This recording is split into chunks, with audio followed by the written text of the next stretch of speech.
हाय मित्रांनो, मी तुमका गेल्या ब्लॉगमध्ये सांगले होते ना की आमच्या घरात गणपतीची शाळा म्हणजे कला केंद्र हा। या कला केंद्राचं नाव शिवशंकर कला केंद्र हा।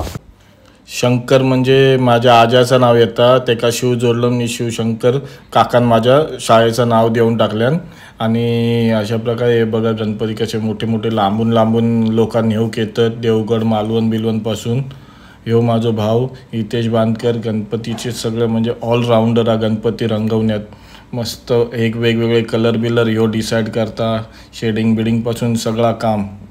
यो माझो पुतणो तांबडेकसून स्पेशल येता गणपतीच्या सीझन का गणपती रंगव पद्धतशीर गणपती रंगवता। तो पण सगळे काही काम असन ते सगळी कामं पुरी करतात। तसेच भरपूर मंडळी आमच्या गणपतींका काम करूक येतात ऐसून तैसून। ह्यो माझो काका अण्णा बांदकर गणपती मूर्तिकार। गणपतीची बारीक सारीक सगळी कामं माझो काका करता। डोळ्यांची आखणीचा काम पण मस्तपैकी काका पूर्ण करता। तुमका दिसता बघा किती मन लावून काम करूचं लागता। गणपतीचं काम बारीक सारीक खूप असता। हे आमचे ठक्षण बुवा दरवर्षी गणपतीत न चुकता डोळ्यांची आखणी करूक येतात म्हणजे येतात। आता मी तुमका आमची गणपतीची पूर्ण शाळा दाखवतोय, ती बघा आणि कमेंटमध्ये माका सांगा की तुमका कशी वाटली।